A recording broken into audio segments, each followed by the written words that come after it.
আমি চ্যালেঞ্জ করি, গোটা মিডিয়াকে চ্যালেঞ্জ করি, 53 বছরে একটা ঘটনা দেখাও যে একজন মুসলমান অন্য কোন ধর্মের লোকদের বাধ্য করেছে আল্লাহু আকবার স্লোগান দিতে। এই 53 বছরের বাংলাদেশে একটা ঘটনা দেখাও একজন অমুসলিম তার ধর্মীয় পোশাক পরে সরকারি অফিসে যেতে বাধাপ্রাপ্ত হয়েছে, বেসরকারি অফিসে যেতে বাধাপ্রাপ্ত হয়েছে, 53 বছরে একটা ঘটনা দেখাতে পারবে না। অথচ প্রতিবেশী দেশে হিজাব পরে একজন মুসলিম নারী কলেজে যেতে পারে নাই। আমি তো বলি 53 বছরে একটা ঘটনা দেখাও। আমরা বাংলাদেশে দেখেছে সরকারি জায়গায় মসজিদ নির্মাণ হয়েছে, মসজিদ ভেঙে ফেলা হয়েছে, মন্দির ভেঙেছে, একটা ঘটনা দেখাতে পারবে না। এদেশে কোথাও সংখ্যালঘু নির্যাতিত হয় না। এগুলো উগ্রবাদী হিন্দুত্ববাদীদের ষড়যন্ত্র। তারা এগুলো বলে বাংলাদেশে আগ্রাসনের পথ খুঁজতে চায়। কথা ঠিক না বেটি? বলবেন হুজুর বাংলাদেশে ওরা কেন আগ্রাসন চালাবে? আমি তো বলি অনেক কারণ আছে। সবচাইতে বড় কারণ হচ্ছে ওরা বাংলাদেশকে ভয় পায়।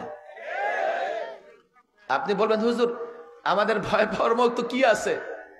রাষ্ট্র ছোট্ট, দেখেন না ওদের মিডিয়াগুলো কি বলে, বাংলাদেশ গলা টিপে হত্যা করে ফেলবো। বলে কি বলে না? বাংলাদেশ 1 মিনিট থাকবে না। বাংলাদেশের ভয় কেন? রাষ্ট্র ছোট্ট, বাহিনী ছোট্ট, লোকজনও কম, কিন্তু এই রাষ্ট্রে মোহাম্মদ বিন কাসিমের অনুসারী আছে। তোমাদের সামনে দেখো ঢাকার সোনারগাঁয়ের ঘটনা। দিল্লির একজন মুসলিম শাসক রাজা সেনকে পরাজিত করে সোনারগাঁয়ে ইসলামের পতাকা উড্ডীন করেছিলেন। সিলেটের ঘটনা, শাহজালাল ইয়ামানি গৌর গোবিন্দকে পরাজিত করে ইসলামের পতাকা উড্ডীন করেছিলেন। ভারতে একজন 17 বছরের যুবক যার নাম মোহাম্মদ বিন কাসিম, যারা কলেজ ইউনিভার্সিটিতে পড়াশোনা করেছেন সেখানেও মোহাম্মদ বিন কাসিমের ইতিহাস আছে। 17 বছরের একজন যুবক আরব থেকে এসে 7 সমুদ্র 13 নদী পার হয়ে রাজা দাহিরকে পরাজিত করে, একজন স্বৈর শাসক জালিমকে পরাজিত করে ভারতের বুকে ইসলামের পতাকা উড্ডীন করেছিলেন। 1500 বছর আগে আরব থেকে একজন যুবক যদি ভারতে ইসলামের পতাকা উড্ডীন করতে পারে, কসাই মুদি মনে করে আরে ওই 17 বছরের যুবক মোহাম্মদ বিন কাসিমের মতো এই বাংলাদেশে লাখো যুবক আছে, 18 বছরের লাখো যুবক আছে, 19 বছরের লাখো যুবক আছে। এ যুবক তুমি কি জানো কেন আমাদের উপর টর্চার করে? তারা তোমাদের ঘুম পাড়িয়ে রাখতে চায়, তারা তোমাদেরকে অজ্ঞান করে রাখতে চায়। আমরা যখন তোমাদের জাগ্রত করি, আমরা যখন তোমাদেরকে জাগিয়ে তুলি, তারা আরো ভয় পায়। তারা মনে করে এ আলেম উলামা, এই মুফতিয়ানে কেরাম, ইসলামিক নেতৃত্ব যদি এই যুবকদের জাগিয়ে তোলে, আল্লাহর কসম করে বলি আমরাও এই জন্যই তোমাদের জাগ্রত রাখতে চাই। তোমরা যদি জেগে থাকো বাংলাদেশের স্বাধীনতা কেউ ছিনতাই করতে পারবে না। তোমরা যদি জেগে থাকো ঈমান কেউ নষ্ট করতে পারবে না। এই বাংলাদেশের যুবক, নেত্রকোনার যুবক, 17 বছরের যুবক, মোহাম্মদ বিন কাসিমের অনুসারী যুবক, শাহজালালের অনুসারী যুবক, আল্লাহর কসম করে বলে তোমরা যদি জাগ্রত হও, নেত্রকোনা নয়, ঢাকা নয়, দিল্লিতেও ইসলামের পতাকা উড়াতে পারবে।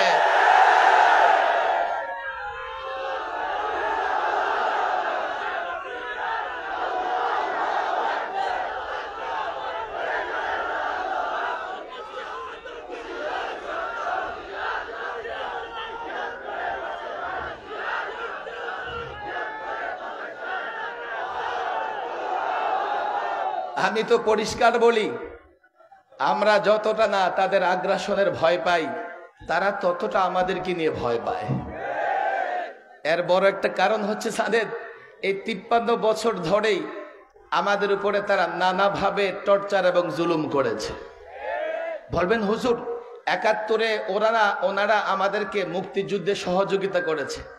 ধন্যবাদ, আপনারা সহযোগিতা করেছেন, হাজারবার ধন্যবাদ। কিন্তু মনে রাখবেন, যুবক যদি পাশের বাড়ির ভাবিকে, পাশের বাড়ির বিধবা ভাবিকে কোনো যুবক যদি সহযোগিতা করে, তো লোকেরা বলবে এই যুবক খুব ভালো। কথা ঠিক না ঠিক? কিন্তু পরবর্তীতে লোকেরা যদি জানে যে এই যুবকের মতলব খারাপ, এই জন্য বিধবা ভাবিকে সহযোগিতা করছে, তখন আর জাতি তাকে জোতা মারতে ছাড়বে না। বারবার তোমাদের ধন্যবাদ জানিয়েছি, কিন্তু এবারও 16ই ডিসেম্বরে কসাই মোদি স্ট্যাটাস দিয়েছে, বাংলাদেশের বিজয় নামে কোনো কথা তার স্ট্যাটাসে নাই। সেটা নাকি ভারতের বিজয়, ভারতের সোলজারদের বিজয়, অথচ তারা বাংলাদেশকে 16 দিন সহযোগিতা করেছে। আর এদেশের মুক্তিযোদ্ধারা 9 মাস লড়াই করেছে, 16 দিন সহযোগিতা করে বাংলাদেশের বিজয় তাদের বিজয় বলে চালিয়ে দিচ্ছে। আমরা প্রতিবেশীদের সঙ্গে সুসম্পর্ক চাই, কিন্তু মনে রাখতে হবে এটা মর্যাদাপূর্ণ সুসম্পর্ক। আমাদের স্বাধীনতা, আমাদের ধর্ম পালনে যদি কোথাও আঘাত লাগে, তাদের সঙ্গে আমাদের কোনো সম্পর্ক থাকবে না। 3টা সমঝোতা হয়েছে, মনে আছে তো? নাকি কাল যখন ওলামা একরাম ইসলাম প্রতিষ্ঠার জন্য লড়াই করবে, আলেমদের মাথায় বাড়ি দিবেন, বলবে হুজুর সমঝোতা ঠিক আছে, আমাদেরকে একটু নোট খাইতে দেন অন্তত ভোটের সময়। আমি বলি না যে কোন দল নোট দেয় কোন দল দেয় না, তবে যুবকদের আমি বলি, দেখো তোমাদেরকে যখন নোট দেয়, এটা তোমাদের দেয় না, বিনিয়োগ করে, ইনভেস্ট করে। যদি তুমি তোমার নোটের বিনিময়ে ভোট দাও আর তার চরিত্র না দেখো, যতদিন সময় পাবে তো তোমার কাছ থেকে এমন 1000টা নোট সে উসুল করে নেবে। এই জন্য তো বাংলাদেশে দুর্নীতি বন্ধ হয় না। আর গত 16 বছর যা দুর্নীতি হয়েছে, সুযোগও ছিল, মনে করছে আর কোনোদিন আমাদের পতন হবে না, আপা গেলে আপার বোন আছে, আপার ছেলে আছে, আপার মেয়ে আছে, রাজতন্ত্র কায়েম হয়ে গেছে, আমাদের বিচার করবার কেউ নাই। এই জন্য বাংলাদেশ ব্যাংকের রিজার্ভ পর্যন্ত চুরি করে ফেলেছে। 22 লক্ষ কোটি টাকা পাচার হয়েছে। বাংলাদেশ এখন ঋণী আছে 18,35,000 কোটি টাকা। এ টাকা আপনাদের টাকা, কোনো রাজনীতিবিদের টাকা নয়। এই টাকা আপনাদের কাছ থেকে উসুল করে নেওয়া হবে। আমরা এগুলো জানি না, আমরা এগুলো বুঝি না। আমি একটা কথা পরিষ্কার বলি, যারা দুর্নীতি করে তাদের কোনো দলীয় পরিচয় নাই। আপনার সরকারের হোক আর অন্য সরকারের হোক, বলবেন হুজুর সে তো একটা দল করে। হ্যাঁ, দলকে সাইনবোর্ড হিসেবে ব্যবহার করে বটে। আমি যদি দুর্নীতিবাজদের বিরুদ্ধে বলি, আপনার দলের লোক বলে আপনি নারাজ হবেন না। এই জন্য আমরা দেখেছি যারা শেয়ার বাজার লুট করেছে, তারা কিন্তু এই চিন্তা করে নাই যে এই শেয়ার বাজারে আমার দলের লোকেরও বিনিয়োগ আছে। যারা ব্যাংক লুট করেছে, তারা কিন্তু এই চিন্তা করে নাই এই ব্যাংকে আমার দলের লোকের অ্যাকাউন্টও আছে। যারা সিন্ডিকেট করে দ্রব্য মূল্য বাড়িয়ে ফেলে, তারা কিন্তু এই চিন্তা করে না এই দ্রব্য মূল্য বাড়ালে আমার দলের লোকেরাও বাড়তি মূল্যে কিনবে। যারা চুরি ডাকাতি করে, তারাও দল বিবেচনা করে না। এর মানে হচ্ছে কোন দুর্নীতিবাজের দলীয় পরিচয় গ্রহণযোগ্য নয়। পরিষ্কার কথা। আপনার সরকারের আমলে হয়েছে, কার সরকারের আমলে হয়েছে, আমার উপর নারাজ হবেন না। এই বাংলাদেশে 53 বছর চলেছে, আমরা দেখেছি একদিনের জন্য দুর্নীতি চুরি বন্ধ হয় নাই। হ্যাঁ, ছাত্র জনতার বিপ্লবের পরে দুর্নীতিবাজরা কিছুদিন ঘাপটি মেরে বসেছিল। আবারও জায়গায় জায়গায় দুর্নীতি আর চুরি চামারির খবর আসতেছে। কাল আবার না জানি বাড়তে বাড়তে আগের মতো দুর্নীতির লেভেল তৈরি হয়ে যায় কিনা। এই জন্যে আমি আপনাদের কাছে বলি, আমরা চাই শুধু এই ক্ষমতার পালা বদল নয়, দেশ পরিচালনার সিস্টেম পরিবর্তন করা লাগবে। বাংলাদেশের সংবিধানে 4টা ইজম ছিল, মতবাদ ছিল। আমি বলি 4টা ধর্ম ছিল। বাংলাদেশ সংবিধান একমাত্র সংবিধান পৃথিবীর যেখানে অনেকগুলো ইজম, অনেকগুলো মতবাদ আছে, ডেমোক্রেসিও আছে, আবার সেখানে সোশ্যালিজমও আছে। অথচ সমাজতন্ত্র, গণতন্ত্র পরস্পর মারামারি করে। আবার সেখানে সেকুলারিজম, ধর্ম নিরপেক্ষতাও আছে। আমি যখন এই তন্ত্র মন্ত্রগুলোর সমালোচনা করি, যুবকদের হাতে পায়ে ধরি, তখন আপনারা কেউ বলবেন আপনি মনে হয় সাম্প্রদায়িক, আপনি মনে হয় জঙ্গি। অথচ দেখেন এই তন্ত্র মন্ত্রগুলো নিয়ে সমালোচনা খোদ ইউরোপ আমেরিকা আছে। আমার দেশের রাজনীতিবিদরা ব্যক্তি স্বার্থে এই তন্ত্র মন্ত্রগুলো নিয়ে এতটা বাড়াবাড়ি করে, এতটা পূজা করে, এগুলোর সমালোচনা সহ্য করে না। অথচ পশ্চিমা রাষ্ট্রগুলোতে গণতন্ত্রের সুফল কুফল নিয়ে বিতর্ক হয়। ধর্ম নিরপেক্ষতা নিয়ে আমি কথা বললে আপনারা আমাকে মৌলবাদী বলবেন, অথচ ধর্ম নিরপেক্ষতার বিরুদ্ধে সবার আগে কথা বলেছে খ্রিস্টান পাদ্রীরা। এগুলো মানব তৈরি ইজম বা মতবাদ। আমি এগুলোর কথা বলছি না। আমি আপনাদের সঙ্গে যে সমঝোতায় পৌঁছেছি, আমরা মনে করি দুনিয়ার কল্যাণ, আখিরাতের মুক্তি ইসলামের পথেই আসবে। কথা ঠিক না বেঠিক? বড় আফসোস, আমি গত লাস্টবার যখন সরকারি মেহমান হই, 2.5 মাস রিমান্ডে ছিলাম। ঘুরে ফিরে তাদের এটাই প্রশ্ন, আমি কেন ইসলামী অর্থ ব্যবস্থার কথা বলি, আমি কেন রাসূল সাল্লাল্লাহু আলাইহি সাল্লামের আদর্শের কথা বলি। ভাইরে, তখনও বলেছি, এখনো বলছি, ভবিষ্যতেও বলবো। আমার কথা বুঝবার চেষ্টা করো। তুমি যদি জ্যাকবের সেকুলারিজম, ধর্ম নিরপেক্ষতার কথা বলতে পারো, আমি মুহাম্মদ সাল্লাল্লাহু আলাইহি সাল্লামের আদর্শের কথা কেন বলতে পারবো না? তুমি যদি অ্যারিস্টটলের ডেমোক্রেসির কথা বলতে পারো, আমি আল্লাহর বিধানের কথা কেন বলতে পারবো না? তুমি যদি ন্যাশনালিজমের কথা বলতে পারো, কার্ল মার্কস আর লেনিনের সোশ্যালিজমের কথা কেন বলতে পারো? কেন বলো? আর তুমি যদি বলতে পারো, আমি ইসলামের কথা কেন বলবো না?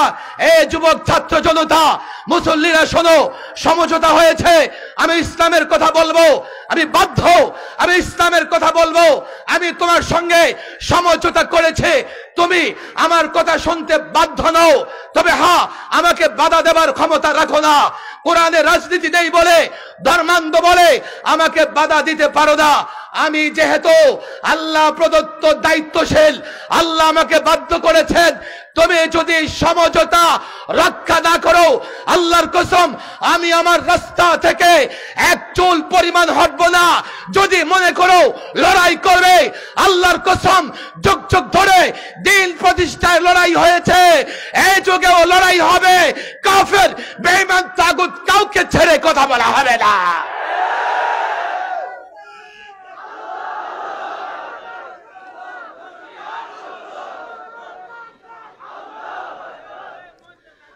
অনেক কথা, প্রচন্ড গরম, আমিও জানি। আমি লম্বা কথা বলবো না। আমারও একেবারে আবার দেখেন, সূর্য আমার চেহারার দিকে আবারও আসতেছে। সূর্য যখন আমার একেবারে চেহারার উপরে পড়ে, আমার চোখে একটু প্রবলেম হয় না। আজকে আমাদের এবং আপনাদের ভেতরে এই যে সমঝোতা, এই যে চুক্তি হচ্ছে, মনে রাখবেন তো ইনশাআল্লাহ। করণীয় কি? 32 বছর আগে হযরত মুহাম্মদুল্লাহ হাফিজ হুজুর তওবার রাজনীতির ডাক দিয়েছিলেন। বুঝেন কেন? আমরা এই জমিনে খলিফা, আল্লাহর প্রতিনিধি। আর যে প্রতিনিধি হয়, তার কাজ হচ্ছে তাকে যে বিষয়ের প্রতিনিধিত্ব করতে বলা হবে, সে বিষয়ে সে পালন করবে, অন্যটা পালন করতে পারবে না। 32 বছর আগে হাফিজ হুজুর রাহিমাহুল্লাহ এই রাজনীতিবিদদের আহ্বান জানিয়েছিলেন, আল্লাহর প্রতিনিধি হিসেবে, খলিফা হিসেবে খেলাফত, এই জমিনে প্রতিনিধিত্ব কায়েম করা, অর্থাৎ আল্লাহর বিধানগুলো বাস্তবায়ন করাই আমাদের দায়িত্ব। কথা ঠিক না বেঠিক? আগের শাসকরা করে নাই। হাফিজি হুজুর তওবার ডাক দিয়েছিলেন। আমি আবারও হাফিজি হুজুরের আদর্শের একজন কর্মী হিসেবে হাফিজি হুজুরের সঙ্গে দূরতম সম্পর্ক রাখবার কারণে আপনাদের কাছ থেকে ওয়াদা নেই, আজ থেকে তওবা করে আমরা কোরআন সুন্নাহ মোতাবেক ব্যক্তি, সমাজ, রাষ্ট্র জীবন পরিচালনা করব তো ইনশাআল্লাহ। হাত তুলে ওয়াদা করেন, পাক্কা ওয়াদা? ওয়াদা কার কাছে করতেছেন বলেন? আমার কথা বুঝছেন আপনারা? বুঝতে পারছেন?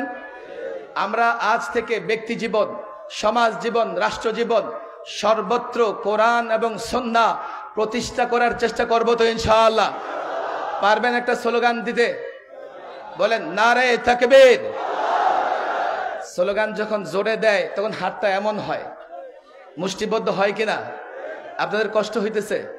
দাঁড়ান তো দেখি একটু, দাঁড়ায় হাতটাকে মজবুত করেন।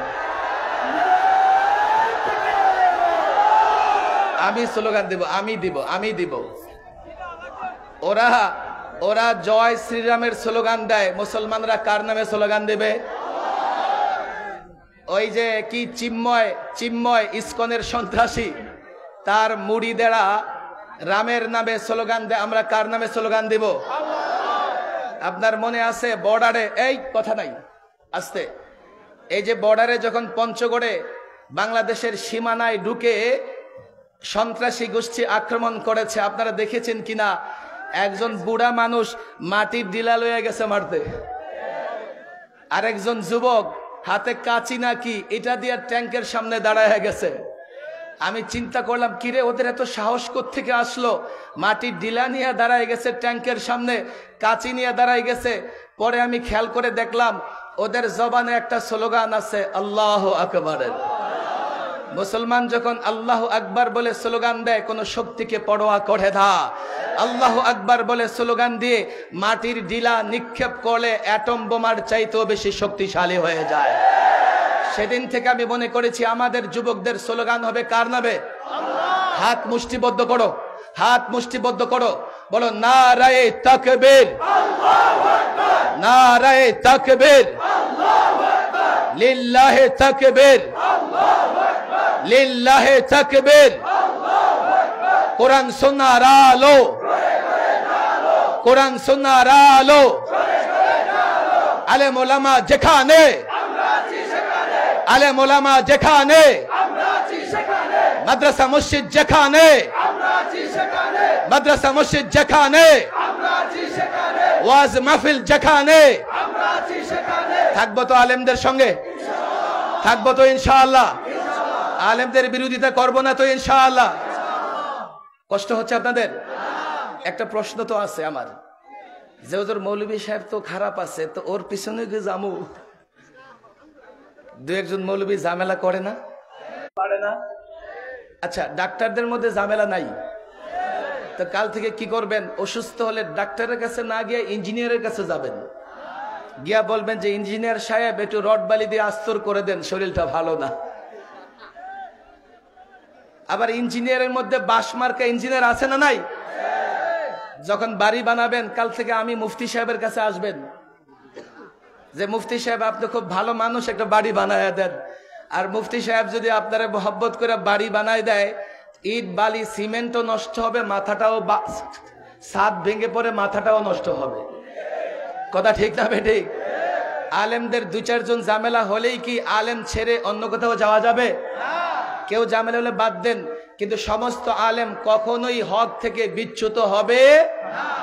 আর কোন নবী আসবে? আমাদের নবী শেষ নবী, কিয়ামত পর্যন্ত দ্বীনের পক্ষে কাজ করবে নায়েবে নবী, ওলামা একরাম। কথা ঠিক না বেঠিক? আমার সঙ্গে যে চুক্তি করেছেন মনে থাকবে তো ইনশাআল্লাহ? ইসলাম ছাড়া কল্যাণের আর কোন পথ, ব্যক্তি জীবন